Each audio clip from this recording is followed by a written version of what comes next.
Bonjour à tous, bienvenue dans le portrait de la semaine. Vous connaissez l'émission. Dans ce face-à-face, un invité vient nous parler de son parcours et de sa vie. Notre invité du jour a multiples métiers. Actrice, auteure, productrice, réalisatrice, mais également, moins connue, animatrice de télévision. Evelyne Dresse, bonjour. Bonjour. Comment allez-vous? Vous êtes confortablement installée Oui, ça va très bien. Un petit peu grippé, mais ça va. Bon, ben tout va bien. On va donc du coup tourner la première page de ce livre consacré à votre histoire. Vous êtes né à Lyon et vous avez la particularité, votre maman a accouché de vous dans un train lorsque vos parents partaient en vacances à Grenoble. Et d'ailleurs, transportés à l'Hôtel-Dieu, c'était des religieuses qui tenaient cet hôpital. Les religieuses ont dit à votre maman: oh, le beau bébé que le bon Dieu vous a donné, madame. Et d'ailleurs, depuis, vous confiez régulièrement dans des interviews que vous êtes toujours prise pour une fille de Dieu. En quoi ça se traduisait, ce comportement enfant? C'est-à-dire que comme on m'a toujours raconté cette histoire, effectivement, je me suis toujours prise pour une fille de Dieu. Et dans la vie, j'essaie de me comporter le mieux possible afin que Dieu soit fier de moi. Et ça provoque aussi une grande dualité chez moi. C'est que j'ai une attirance pour les églises, tous les lieux de culte. Je pense que je suis en connexion avec le bon Dieu. Et la religion avait une place importante dans la famille, enfant? Pas du tout. Pas Non, du tout. il n'y avait pas du tout d'éducation religieuse, mais c'est une éducation que je me suis faite moi-même. Mais c'est pas. D'abord, mes parents ne sont pas catholiques, donc c'est pas la religion qui est la mienne, mais j'ai par exemple une passion pour Jésus. Voilà. Donc tout ça, c'est très étrange. L'envie d'être comédienne devient de plus en plus forte. Et un ami de votre frère, d'ailleurs, vous conseille de passer le concours du Centre d'art dramatique à la rue Blanche, à Paris. D'ailleurs, pendant 3 ans, vous avez été très studieuse, vous avez appris un petit peu tous les filons du métier, mais également un peu les comportements de ce métier, entre jalousie, rivalité. C'est quelque chose qui vous a renforcé, ça, Evelyne Dresse? Vous êtes battue, du coup, pour... Non, non, pas du tout. Au contraire, je me suis fragilisée. C'est-à-dire que je dis toujours que j'étais un oiseau tombé du nid. J'étais tellement pas préparée à la vie, car comme mon papa n'était pas très riche, on vivait en vase clos, on sortait pas beaucoup, et donc je connaissais pas les gens, les autres. Je faisais pas des booms comme les autres camarades. J'ai flirté, devais avoir 20 ans la première fois. Donc j'ai pas de rapport comme ça. J'ai pas fait l'apprentissage de la vie. Donc tout ce qui m'arrivait au centre de la rue Blanche était pour moi quelque chose d'assez violent en fait. Et Ça vous a pas fait peur? Ça vous a pas découragé de ce métier? non, parce qu'il y avait un défi justement, mais j'étais pas très forte. J'étais très fragile au contraire. Oui, C'est là qu'on a vu qu'il fallait avoir un moral d'acier, du coup. oui, Ah. oui, oui. D'ailleurs, au début des années 70, vous êtes engagé dans une comédie musicale qui s'appelait Au Calcutta. Ce spectacle, d'ailleurs, avait un peu défrayé la chronique à l'époque, puisque vous étiez toute nue sur scène. Et pourtant, ça vous a permis quand même aussi de jouer au théâtre, dans Le Marchand de Venise de Shakespeare et dans le film Beau Masque de Bernard Paul. Est-ce que dans la vie, prendre des risques, c'est quelque chose que vous avez en vous? Ah oui, oui, j'ai toujours pris des risques. Alors c'est comme peut-être ce qui m'arrivait au centre de la rue Blanche, c'est pour le défi. Je vais jamais marcher dans les sentiers battus. Je suis une jeune femme, j'ai été une jeune femme rebelle, une enfant rebelle aussi. Je me rebellais contre ma mère. Et donc oui, je suis une femme rebelle. Et ça n'a pas toujours été facile, mais j'ai toujours essayé de faire des choses différentes. Et d'ailleurs, quand je dis j'ai toujours essayé, je crois que c'est une seconde nature. Je ne programme pas de faire des choses différentes. Ça vient naturellement, oui. Et du coup, Et au cours de votre carrière, grâce peut-être aussi à cette anecdote, vous vous êtes dit, ce jour-là, c'était un risque, puisque ça défrayait la chronique. Oui, Mais de au jouer final, au ça vous a- Calcutta. Mais on ne peut pas dire que j'y suis allée de gaieté de cœur. C'est Daniel Darès qui était directeur du théâtre Antoine et que j'avais connu étant au centre de la rue Blanche, qui me donnait des places pour aller au théâtre et qui était producteur de Au Calcutta avec Annie Fargue, qui m'a persuadée de jouer dans ce spectacle en me disant mais ne vous inquiétez pas si vous avez quelque chose qui ne vous plaît pas, si on vous demande de faire des choses qui sont contraires à votre éthique, je viendrai, je réglerai le problème. Et d'ailleurs c'est vrai, une fois on m'a demandé dans le spectacle de jouer une séquence qui ne me plaisait pas, il est venu régler le problème. Comme quoi. Oui. En 1978, vous êtes au Café de la Gare et vous êtes en train de jouer dans Planton sous la suie. Et un jour, dans la salle, Patrick Schulman vient vous voir. Hein. Je ne sais pas d'ailleurs s'il venait vous voir vous personnellement, il venait voir la pièce. Oui, la pièce, parce que c'était... Mais il vous repère. Oui, oui, c'était une pièce qui avait beaucoup de succès. Et c'était une comédie musicale. Et effectivement, j'avais un numéro... il y avait Michel Blanc qui jouait mon patron dans le spectacle, et je lui faisais un numéro parce que j'étais amoureuse d'une petite secrétaire avec des lunettes, etc. Et tout à coup, je veux lui prouver que je suis la femme de sa vie. Et donc, je faisais un numéro extraordinaire, et de chant, de danse et tout ça. Et donc, Schulman avait été subjugué, il m'avait convoqué, il m'a dit, voilà, il faut absolument que vous fassiez mon film. Et moi, je commence mon tournage, la caméra sur l'épaule s'il le faut, j'ai pas les moyens, mais de toute façon, 1er août, je démarre le film. Vous savez, je suis le prochain Woody Allen, le futur, le plus grand metteur en scène des 10 prochaines années. Alors, vous faites mon film. Je suis sortie de là, comme j'avais quand même 10 ans de carrière de théâtre derrière moi. Vous n'y avez pas cru. Non, un garçon qui me dit le futur Woody Allen. Alors je me suis dit, bon, alors d'accord. Et je suis partie faire la tournée de Planton sous la suie, et je n'avais aucune envie de revenir pour aller tourner le film de Patrick Schulman. Mais le 17 juin 1978, ma sœur m'a appelée, mon père venait de mourir à la poste d'une crise cardiaque, et donc j'avais encore 2 représentations ce samedi, et dans la nuit je suis rentrée et nous sommes restés enfermés à la maison pendant 1 semaine. L'ambiance était très lourde, la famille s'engueulait sans arrêt, tout ça. Donc, au bout d'1 semaine, j'en pouvais plus. Et la seule personne à laquelle j'ai pensé, c'est Patrick Schulman. Je lui ai dit, monsieur, vous voulez me voir? Et c'est le moment, je suis rentrée à Paris. Donc, je l'ai vu, il m'a dit, mais il faut absolument que vous tourniez le film. Il faut absolument que vous rencontriez Bernard Giraudot. Moi, je lui ai dit, mais monsieur, je ne suis pas en état, je ne suis pas en état. Et puis, je suis partie en vacances après m'être occupée de l'enterrement. Et mon agent a commencé à discuter de mon contrat. Et puis, le mois d'août est arrivé, je me suis dit, oh là là, allez, je vais le tourner, son film. Papa ne va pas venir me rejoindre. Oui. Ça va m'occuper, ça me fera penser à autre chose. Voilà. Et d'ailleurs, c'est là aussi que votre carrière fait un gros boom, puisque après, vous enchaînez le tournage de différents films. Oui. Comment vous avez su gérer cette soudaine notoriété? Mal. Comme toujours, parce que c'était trop soudain. On vous connaît dans la rue. Oui, j'étais pas préparée du tout. Et je trouvais ça tellement injuste, parce que j'avais joué de grands textes au théâtre. J'avais eu des critiques dithyrambiques, Jean-Jacques Gaultier qui avait dit des choses absolument merveilleuses de moi dans le Figaro, Marc Cabreux qui avait dit aussi formidable dans François. Et puis tout ça n'avait servi à rien, et tout d'un coup je faisais un film que j'avais même pas voulu faire, et je devenais vedette. Voilà, donc j'étais pas prête. Comme quoi la vie. Oui. On va maintenant regarder une petite vidéo, oui. Si vous le voulez bien. On est dans les années 80, en 1986. D'ailleurs, on vous a vu dans ce téléfilm qui s'appelle Le bord des larmes. D'ailleurs, c'est l'histoire d'une femme qui a quitté son mari, et malgré la douleur de cette séparation, elle tente de réagir avec humour. Et vous incarnez dans ce téléfilm le rôle d'Agnès Durieux. Ça va être l'extrait que je vais vous montrer tout de suite. Excusez-moi pour la frayeur. Excusez-moi, moi. Ce n'est pas passé. C'était du faux direct, on a fait semblant. Mais vous savez, on ne pouvait pas céder comme ça. Et vous croyez que j'étais dupe? Vous qui me prenez-vous? Comme si moi, je faisais confiance à quelqu'un. Au moins, il s'est passé quelque chose, hein. On s'est bien amusé, non?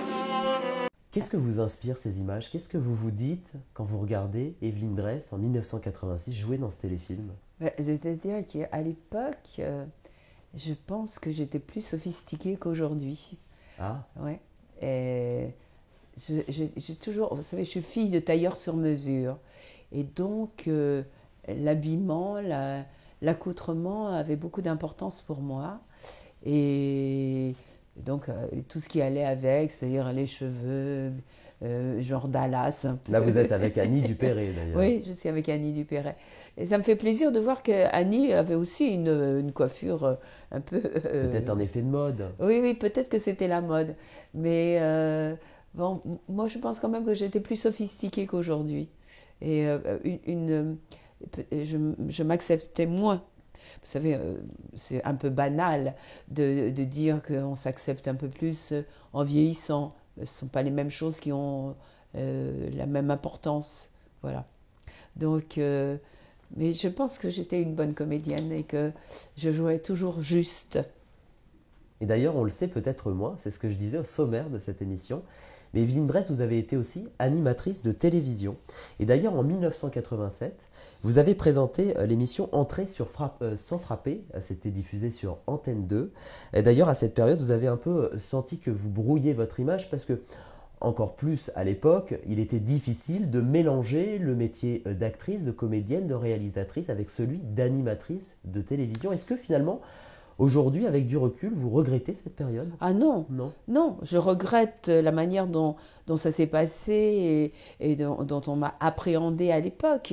Mais d'autant qu'aujourd'hui, c'est exactement le contraire. Si vous êtes animateur à la radio, si vous présentez la météo, vous devenez vedette. Alors qu'à l'époque, c'était un crime de lèse-majesté que d'être devenue animatrice, de faire de la télé.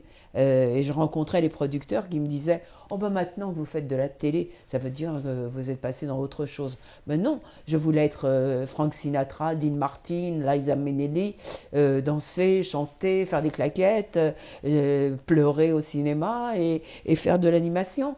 Ça me paraissait être le même métier. Mais d'ailleurs, c'était facile pour vous de passer de cet autre côté de caméra qu'est l'animation?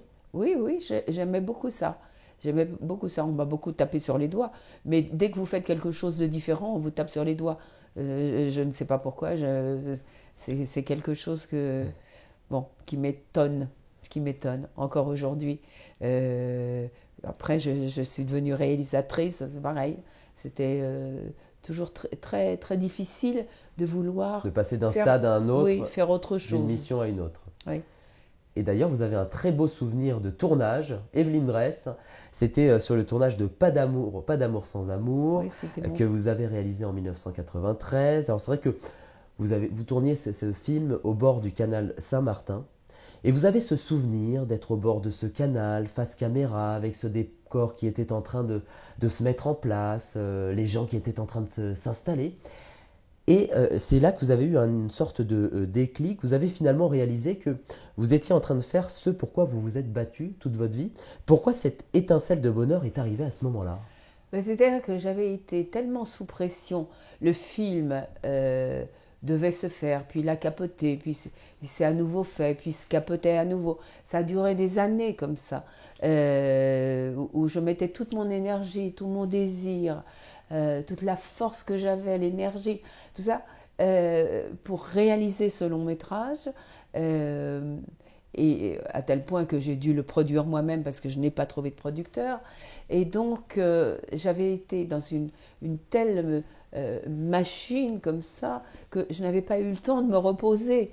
Et tout à coup, ce soir-là, c'est une image incroyable de moi dans le costume du personnage. Ça veut dire que je jouais le rôle principal. J'étais sur le canal Saint-Martin, l'équipe était en contrebas, et tout à coup, j'ai vu les lumières, toute mon équipe s'agitait en bas près de la caméra, et moi, j'avais les 5 minutes qui me permettait de me mettre dans le personnage et de me reprendre, de quitter mon costume de réalisatrice pour n'être que la comédienne. Et donc, j'ai vu tout ça et je me suis dit, mince, je fais mon film. Je suis en train de réaliser mon film. Et bon, c'était magnifique. Et d'ailleurs, Evelyne Drèze, puisque vous avez plusieurs cordes à votre arc, vous êtes également une auteure à succès. D'ailleurs, en 1996, vous écrivez un livre très touchant qui s'appelle La maison de Pétiché, c'est aux éditions Plomb. Et c'est vrai que cette histoire remonte lorsque vous avez 5 ans, et notamment quand vous êtes foudroyé d'amour pour un jeune homme de 19 ans qui se promenait souvent avec son chien que vous voyez passer dans cette maison familiale, puisque Pétiché, c'est à l'endroit où vos parents avaient cette... Ma grand-mère. Votre grand-mère même avait votre... Comment est venue l'idée 30 ans plus tard de mettre ça en lumière? C'est-à-dire que Pas d'amour sans amour était également le film et un roman que Plomb m'avait demandé d'écrire après avoir vu le film. Ce qui fait que le film et le roman sont sortis en même temps. Et le roman a cartonné. Et donc Plomb m'a demandé si je n'aurais pas une autre histoire à raconter. Et à ce moment-là, je me suis souvenue de cette anecdote de moi, petite fille, bébé, 5 ans, éperdument amoureuse du jeune homme du bout du chemin, qui en avait 19, qui s'appelait Jacques, qui était le fils d'un médecin de Grenoble. Et je me suis dit que ça devait être le point de départ, un bon point de départ pour un roman. Voilà. Après, j'ai raconté dans ce roman qui ressort, qui est réédité là d'ici un mois, toute l'ambiance de mes vacances à Pétichet, de cette famille un peu loufoque qui étaient mes grands-parents hongrois, et donc à la fois cette folie des grands-parents qui acceptaient tout et qui comprennent très très bien, cette grand-mère qui elle-même avait des difficultés avec son mari, comprenait très très bien que moi, petite fille de 5 ans, je sois éperdument amoureuse du jeune homme du bout du chemin et qui faisait tout ce qu'elle pouvait pour m'aider à le croiser sur le chemin. Donc voilà. Donc quand Jacques allait se promener vers la montagne, vite, je me dépêchais à aller le croiser sur la route. Mais quand je voyais qu'il allait vers le lac, vite, je rentrais à la maison chercher ma famille, mes parents, ma grand-mère, tout ça. Et hop, tout le monde m'accompagnait et descendait au lac pour être avec moi. C'était parce que le lac, c'était quand même un endroit où il ne fallait pas aller se baigner sans surveillance. Donc tout le monde se prêtait au jeu et tout le monde m'accompagnait très gentiment. Et mon papa me photographiait. Vite, photographie-moi, papa. Et donc, j'ai des photos avec le Jacques minuscule dans le fond de la photo et moi, très, très là au premier plan, avec mon amoureux derrière moi. Voilà, différents romans oui. Durant toute votre carrière. Mais également d'avoir beau coup de stylo, qu'à de le dire. Vous avez aussi le coup de pinceau. Oui. Parce que vous êtes passionné de peinture. D'ailleurs, vous avez réalisé différentes toiles, vous avez participé à de très nombreuses expositions, vous avez même été récompensé pour ça. Je vais vous montrer tout de suite une photo, Evelyne Drèze, celle d'une de vos toiles évidemment, parce qu'on a envie de faire partager ça avec nos téléspectateurs. Une photo de cette toile qui s'appelle Volupté. Je vous la montre tout de suite. Alors c'est vrai que volupté est synonyme aussi de bonheur ou encore de délice, alors j'imagine que c'est ce que vous ressentez en peignant. Mais est-ce que vous faites le choix de vos couleurs en fonction de votre humeur du moment, quand vous commencez à peindre? Oui, alors là, on ne peut pas dire que ce soit exactement les couleurs que j'utilise habituellement, parce que je suis plutôt dans le vert et le bleu.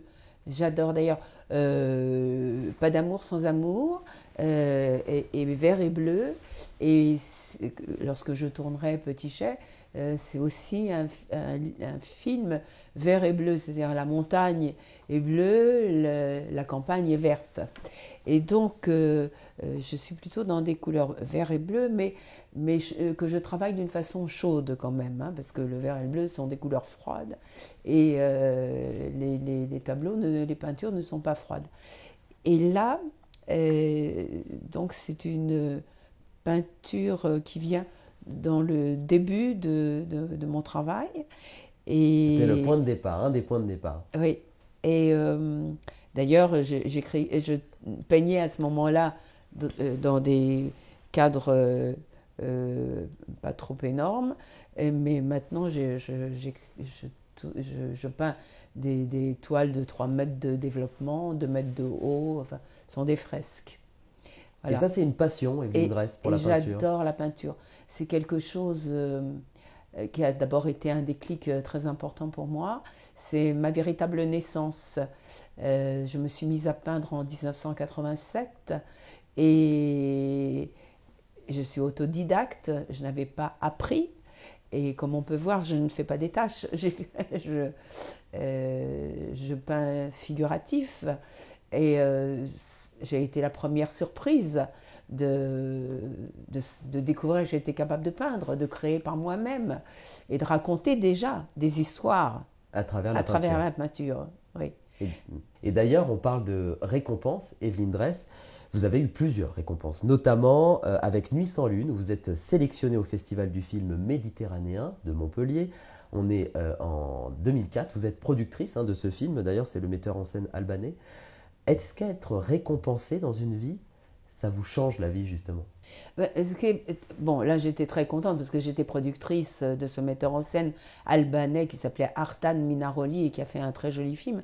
Mais ce qui m'a fait le plus plaisir, c'est la sélection de mon film Pas d'amour sans amour aux Golden Globes. J'ai passé 15 jours aux États-Unis où tout le monde s'extasiait parce que j'étais auteur, réalisateur, producteur, écrivain, comédienne. Mais alors, ils trouvaient ça absolument incroyable. J'ai été invitée par toutes les guildes de femmes, alors qu'ici, on dit elle écrit, elle produit, elle joue, elle réalise. Voilà. D'ailleurs, vous êtes une des seules à avoir ces multiples fonctions. Oui, je pense que je dois être la seule à être à la fois auteur, réalisateur, producteur, écrivain, comédienne, peintre, et animatrice de télévision. Animatrice de télé, oui, sans doute, sans doute. Alors maintenant, je vais vous montrer une autre vidéo. Est-ce que vous voulez bien, Evelyne Dress? Avec plaisir. Alors, il y a quelques années, vous avez été interviewée par Vincent Cerruti dans l'émission On fait le plein sur LMTV. Et d'ailleurs, c'était une interview dans cette émission qui s'appelle Sans tabou. Je vous laisse tout de suite découvrir ce moment. Qu'est-ce que vous auriez aimé changer chez vous? Beaucoup de choses. Qu'est-ce que vous n'aimez pas physiquement Tout. Pas seulement physiquement, dans le caractère aussi. Non, justement. Je pense que je suis une bonne personne. Intérieurement, je me plais beaucoup. Ouais. Extérieurement, c'est plus difficile. Vous êtes charmante. Merci. Et pourquoi extérieurement c'est plus compliqué? Parce que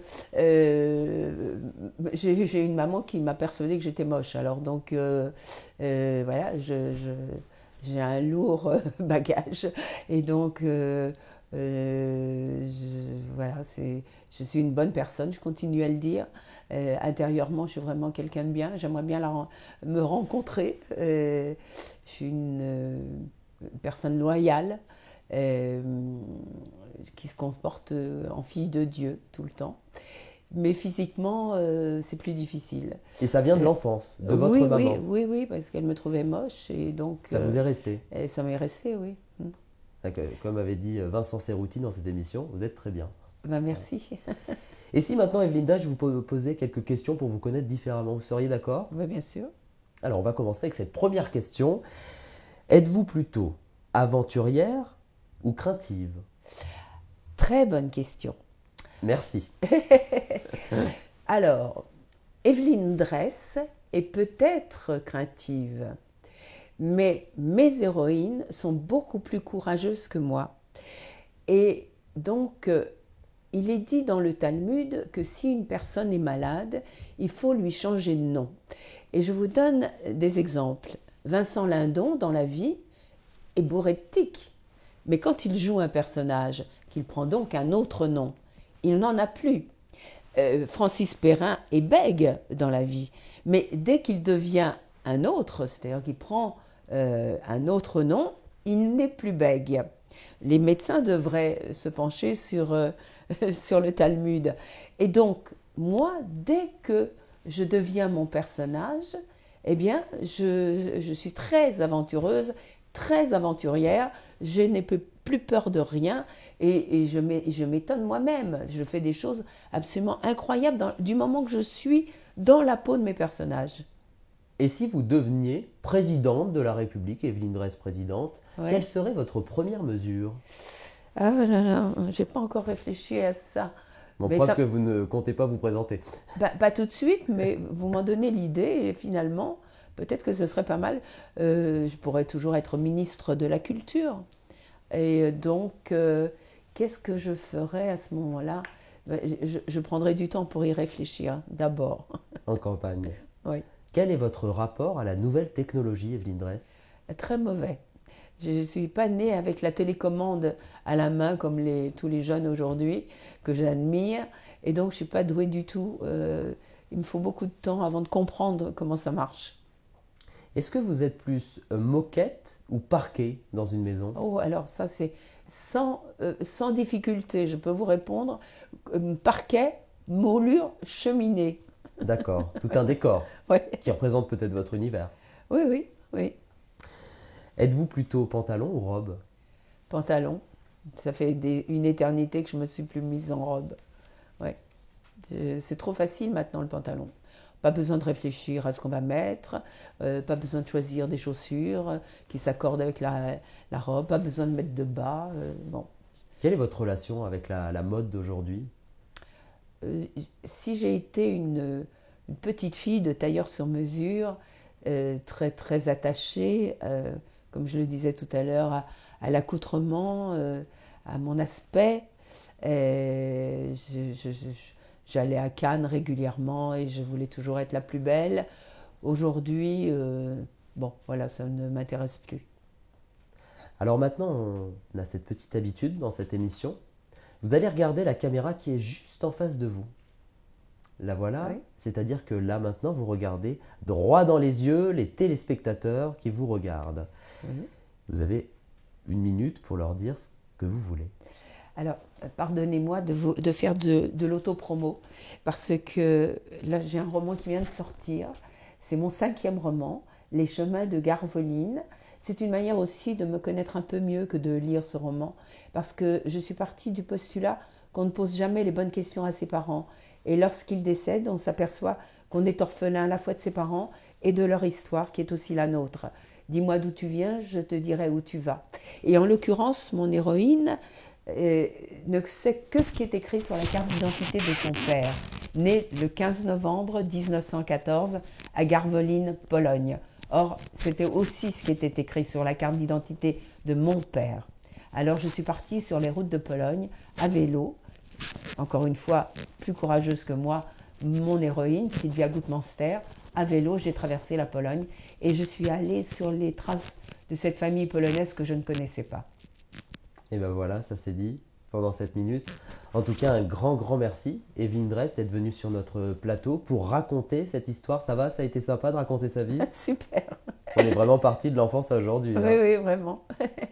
Merci et bonne continuation. Vous me réinvitez dans 20 ans pour vous raconter Une la autre partie suite. de vie. Voilà, suite. exactement.